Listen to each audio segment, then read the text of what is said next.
Joint friend, আগের আমরা ভারতের ভূগোল পড়েছিলাম যে ট্রান্স হিমালয়।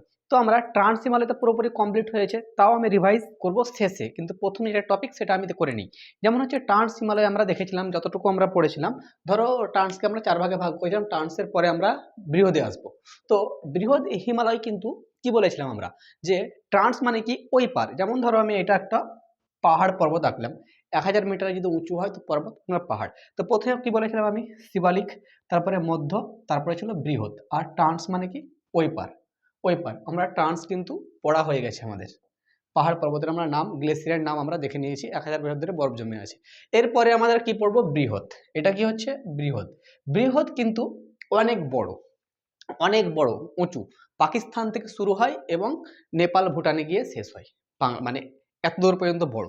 কিন্তু আমরা এখানে কিন্তু সব থেকে উঁচু উঁচু চটি আছে, উঁচু উঁচু পাহাড় আছে, উঁচু উঁচু পর্বত আছে। সব থেকে বেশি কোনখানটায় আছে, এই বৃহৎ হিমালয়। এবং বৃহৎ হিমালয় আমরা কি করে পড়বো, এবার এবার আমি একটা ছোট্ট একটা হিমালয় এঁকেছি। এবার যদি বলো এটা ধরো আমি এখান থেকে যদি মনে করো যদি এটা, তাহলে চলে গেছে, ধরো এটা যেটা দেখতে পাচ্ছ এটা তো ঠিক এরকম ভাবে চলে এসছে, এটা এরকম ভাবে চলে এসছে, এরকম ভাবে চলে এসছে। এটা উপরে যেটা করেছি সেখানটায় পাকিস্তান শুরু করে PAK, পাকিস্তান থেকে শুরু করে নেপাল ভুটান, ভুটানে চলে গেছে, নেপাল ভুটানে চলে গেছে। তো আমরা কোনখান থেকে শুরু করব, কোন পর্বত আছে। যেমন যদি বলে হিমালয়ের টোটাল দূরত্ব কত কিমি হচ্ছে, এখান থেকে টোটাল হিমালয়ের দূরত্ব হচ্ছে যে 2500 কিমি, 2500 কিমি। হিমালয় পাহাড়ের টোটাল দূরত্ব, মানে এটা লম্বাতে কি বলা হয়, এটা লম্বাতে। আর চওড়াতে, মানে এইদিকে চওড়াতে কত কিমি, 600 কিমি, 600 কিমি। তাহলে এত চওড়া যদি হয় আর এত যদি লম্বা হয়, তো পাহাড় পর্বত তো অবশ্যই বড় হবে, আমরা জানবো। তো আমরা এই বৃহৎ হিমালয়, এই বৃহৎ হিমালয়ে কিন্তু অনেক ছোট বড় উঁচু পর্বত আছে, সেগুলোর মধ্যে গুরুত্বপূর্ণ যেগুলো আমরা সেগুলো জানবো।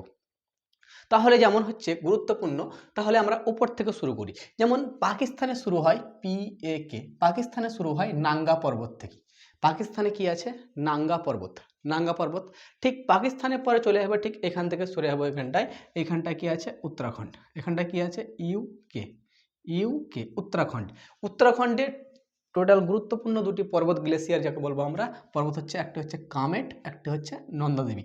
তাহলে কামেট আর নন্দাদেবী, আমি ইউকে করলাম, ইউকে মানে উত্তরাখণ্ড, ইউকে মানে উত্তরাখণ্ড। তাহলে পাকিস্তানে নাঙ্গা, ভারতের উত্তরাখণ্ডে আছে কামেট আর নন্দাদেবী, এইখান পর্যন্ত। কিন্তু উত্তরাখণ্ডের পরেই কিন্তু আমরা চলে যাই, কোথায় ঢুকে যাই, এটা হচ্ছে নেপাল। এটা কি নেপাল, এটা নেপাল।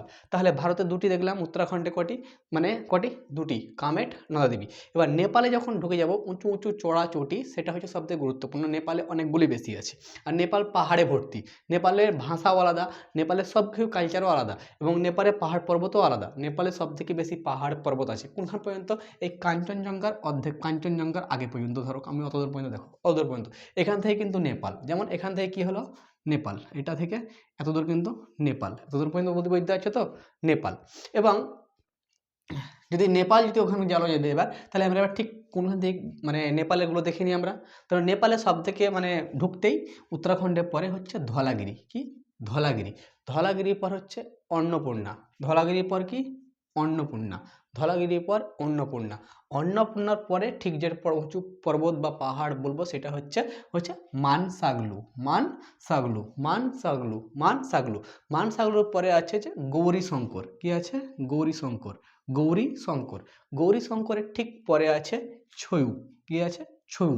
ছয়ুর পরে হচ্ছে যে মাউন্ট এভারেস্ট, মাউন্ট এভারেস্ট। এটা কি MT লিখেছি, MT মানে কি মাউন্ট এভারেস্ট।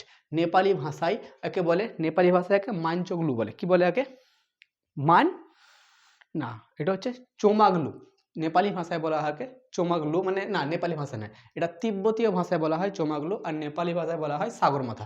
সাগরমাথা কি বলা হয়, সাগরমাথা হচ্ছে নেপালি ভাষায়। মাউন্ট এভারেস্টকে বলা হয়, মাউন্ট এভারেস্ট হচ্ছে ইংরেজি শব্দ, নেপালি ভাষায় ওকে বলে সাগরমাথা। এবং এটি চড়া হচ্ছে 8848 মিটার উঁচু চওড়া। তাহলে এটি সবচেয়ে বড় কি, নেপালের হচ্ছে সবথেকে উঁচু চড়া হচ্ছে মাউন্ট এভারেস্ট, হিমালয়ের সবথেকে উঁচু চড়া হচ্ছে মাউন্ট এভারেস্ট। ভারতের সবথেকে উঁচু চড়া কখন কি হবে, K2, গডওয়াইন স্টিন। বুঝতে পারলাম কোয়েশ্চেন। তারপরে আমরা ঠিক চলে গেলাম এখানে, মাউন্ট এভারেস্ট হচ্ছে ম্যাকালু, কি আছে ম্যাকালু। মাউন্ট এভারেস্টের পরে আছে ম্যাকালু, কি ম্যাকালু, ম্যাকালু। এবং ম্যাকালুর পর কাঞ্চনজঙ্ঘা। কাঞ্চনজঙ্ঘা কোথায় আছে বলো তো? কাঞ্চনজঙ্ঘা আছে সিকিমে। কাঞ্চনজঙ্ঘা কোথায়? সিকিমে। কাঞ্চনজঙ্ঘায় সিকিমে। এবং কাঞ্চনজঙ্ঘা হিমাচল প্রদেশ যেটা আছে আমরা বলছি হিমাচল প্রদেশ, সেটা হচ্ছে যে নামচো বর্মা। হিমাচল প্রদেশ কি হচ্ছে? নামচো বর্মা। হিমাচল প্রদেশ যদি বলি আমি একে এখানটায়, তাহলে আমরা কটি আমরা দেখলাম, নেপালে কটি পর্বত আছে টোটালি, পাহাড় পর্বত কটি আছে? 1 নম্বর হচ্ছে ধলাগিরি, 2 নম্বর হচ্ছে অন্নপূর্ণা, 3 নম্বরে হচ্ছে মানসগলু, 1 2 3, 4 নম্বরে হচ্ছে গৌরীশঙ্কর, 5 নম্বরে হচ্ছে ছেউ, 6 নম্বরে হচ্ছে মাউন্ট এভারেস্ট, 7 নম্বরে হচ্ছে ম্যাকালু। আর কাঞ্চনজঙ্ঘা আছে, কাঞ্চনজঙ্ঘা যেটা হচ্ছে সিকিমের সবথেকে মানে মাউন্ট এভারেস্টের পরে হচ্ছে কাঞ্চনজঙ্ঘা। কাঞ্চনজঙ্ঘা এবং কেটুর পরে বর্তমানে সবথেকে ভারতবর্ষে মানে বর্তমানে আছে কাঞ্চনজঙ্ঘা, কিন্তু আমরা বলেছিলাম কেটু, ওটা পাকিস্তানে পড়ছে পিউকের মধ্যে, কিন্তু বর্তমানে ভারতের সবথেকে উঁচুটি হচ্ছে কাঞ্চনজঙ্ঘা। বুঝতে পারছো তো?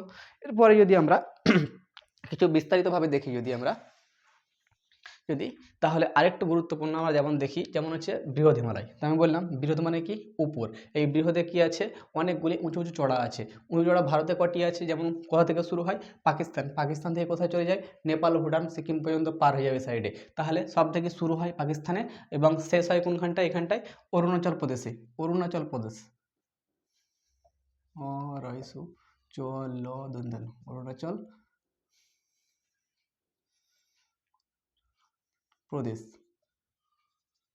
এটা যদি আমি হিমাচল প্রদেশ যদি বলেছি তাহলে মিস্টেক, মুখ থেকে বার হয়ে গেছে। তাহলে দেখতে পেলাম কোনখান থেকে শুরু হয়েছে? পাকিস্তান। পাকিস্তানের নাঙ্গা পর্বত। পাকিস্তানে কি নাঙ্গা পর্বত। এই যে উত্তরাখণ্ডে কি আছে? কামেট, নন্দাদেবী, কামেট, নন্দাদেবী, কামেট, নন্দাদেবী। নেপালে ধলাগিরি, অন্নপূর্ণা। নেপালে ধলাগিরি, অন্নপূর্ণা হচ্ছে মানসগলু, গৌরীশঙ্কর হচ্ছে ছেউ, মাউন্ট এভারেস্ট হচ্ছে ম্যাকালু, তারপরে চলে আসছে কাঞ্চনজঙ্ঘা। কাঞ্চনজঙ্ঘা কোথাকার? সিকিমের। এবং হচ্ছে নামচা বর্মন কোথায় আছে? অরুণাচল প্রদেশে। তাহলে এতগুলি আমরা পাহাড় চড়া কোথায় দেখতে পেলাম? এটা হচ্ছে যে বৃহৎ হিমালয়ে। কোথায়? বৃহৎ হিমালয়। বৃহৎ হিমালয় সব থেকে উঁচুড়ি। কিন্তু এবার বলবে যে গ্লেসিয়ার কোনখানটায় বরফ জমে? যেমন সিকিমে, জেমুতে। সিকিমে যেখানটা, যেটা হচ্ছে সিকিম, এখানে ধরো এটা সিকিম, সিকিমের কোথায়? জেমু। জেমুতে কি হয়? যে বরফ জমে। জেমুতে কি হয়? বরফ জমে। যে সিকিমে গিয়ে জেমুতে মানে গ্লেসিয়ার, আগের আমরা বলেছিলাম যে ট্রান্সে কারাকোরামের মধ্যে 4টি জায়গায় 1000 বছর ধরে বরফ জমেছিল বলেছিলাম। ঠিক একই রকমভাবে আমরা এখানটায় দেখবো যে হচ্ছে নেপালের মানে সিকিমের জেমুতে কিন্তু গ্লেসিয়ার বরফ জমে থাকে। এবং সিকিমের রাজধানী হচ্ছে গ্যাংটক। অনেকেই ঘুরতে যায় এবং একটা ট্যুরিস্ট প্লেস। ওখানটায় ট্রেন ব্যবস্থা নেই, যখন ইন্ডিয়ান ম্যাপে ভালোভাবে বিস্তারিত করব কোনটায় কী আছে না আছে। এবং আর উত্তরাখণ্ডে যে গ্লেসিয়ারটা আছে ওকে বলে মিলন। কি বলে? ওকে মিলাব, মিলাব, মিলাব, মিলাব উত্তরাখণ্ডে। তাহলে 2টি গ্লেসিয়ার আছে বর্তমানে এই কোথায়? এই বৃহৎ হিমালয়ে। বৃহৎ হিমালয়ে কটি গ্লেসিয়ার আছে? 2টি। বরফ জমে কোথায় থাকে? 2 জায়গায়। একটি হচ্ছে উত্তরাখণ্ডে, একটি হচ্ছে কোথায়? সিকিমে। তাহলে একটি হচ্ছে মিলাম আর একটি হচ্ছে কি? মিলাম লিখেছি মিলাম, আর একটি হচ্ছে জেমু। জেমু কোথায় আছে? জেমু হচ্ছে এখানটায় সিকিমে। জেমু সিকিমে। উত্তরাখণ্ড এটা কোথায় আছে? উত্তরাখণ্ডে। তাহলে আমরা একটু ম্যাপ সম্বন্ধে বেসিক তো ধারণা পাচ্ছি আমরা যে এখানে পাহাড় পর্বত এগুলো আছে। এই সম্বন্ধে কিন্তু আমরা তথ্য আস্তে আস্তে আস্তে এগিয়ে যাব। এরপরে আমরা মধ্য হিমালয় দেখব। মধ্য হিমালয় থেকে আমরা ট্রান্সে দেখে নিই আগে কী কী ছিল।